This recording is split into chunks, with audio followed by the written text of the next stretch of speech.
some concepts on the starter basic. That's probably the most abused basic in the entire dance. Okay, now we have your typical basic, which is to do the 2 triples to the side. Counts 1 and 2, come back 3 and 4. And what we're going to do now is show you how to just make this look a little bit more advanced and also help you get an earlier communication going between you and the partner. So we'll give you the easy one first. You can keep both feet on the ground, you don't move either foot. Some people really frown on this, but you know what? If you can pulse it through the body, that works for me. And if I'm judging you, I'm not going to score you down for this. What I want you to do is to start peeling your upper body back away from the lady and relaxing the handhold on her back. That allows her to do the same, then draw her back in as you come back in. So you're creating an upper body wave. So maybe I'll start off going 1 and a 2, 3 and a 4. So I took 2 beats to get down, 2 beats to get back up again. 1 and a 2, 3 and a 4. Or I just might want to move a lady. 1 and a 2, 3 and a 4. So I open my arm away from me with a little rolling action, and then draw her back in on the 4. So my arm, guys, is going out with the elbow slightly up, and then when it comes back, I pull the elbow down a little bit to come back, and that's what's helping the leg swirl through the body. So my elbow goes up, that pushes her right shoulder forward, her left shoulder back. I drop the elbow, that brings her left shoulder forward, and draws her back over her left foot. So you can do that as a starter basic. It's really kind of cool. If you add your movement to it, 1 and a 2, 3 and a 4.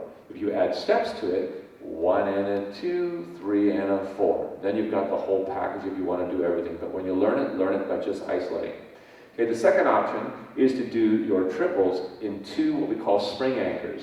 So to do spring anchors, you actually apply a little bit of pressure and set the lady back a little bit. So when she takes her right foot, it goes away, and so does yours. Your left foot, actually. 1 and 2, 3 and 4. So now we're trying to keep the head from doing this. We're going to keep our bodies here, just feet to go back, feet to go back.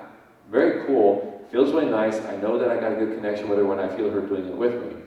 Another step above that one, which really feels really cool, is twist triples. Twist triples basically mean that you're taking the foot back the same way you did a moment ago, but not quite as far, and you're angling the shoulder in. So what I'm going to do is step back, cross my foot in front, and take another step, step back, cross my foot in front, take another step. This one's a bit trickier, so let me kind of explain what I'm doing here. We both do the same thing, so you can both get up and learn this. It doesn't matter whether it's left foot or right foot. The step is actually going behind the body with pressure on the ball of the foot. I'm picking up the right heel, turning the foot, and putting it down. That puts it right across my other foot. Then I move my left foot just slightly to the side.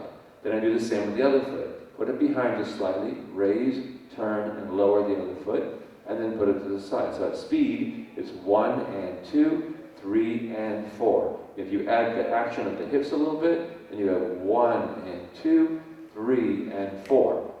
And on this one, we're adding some rotation, which is really kind of unique in itself, because I'm asking for this leg to go back, but I'm actually pulling the hand forward, because I'm looking to get this shoulder to come forward at the same time the foot goes back. So by doing this, I'm just with my hand on top, lightly held, I'm going to draw this hand towards me and bring my left shoulder to her.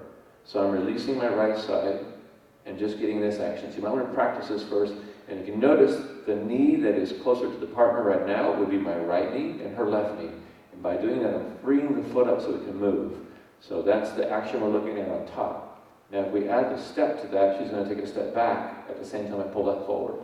1 and 2, 3 and 4. 1 and 2, 3 and 4. So I'm pretty stationary. I'm moving her back and forth within that pattern. So you can see that can be a pretty tricky one. But if you can master that one, you've got a really cool connection with a partner. That makes them feel really good before they even start walking out into the pattern. So hopefully this will give you enough ammunition to play with again for a little while. And we'll be back, I'm sure.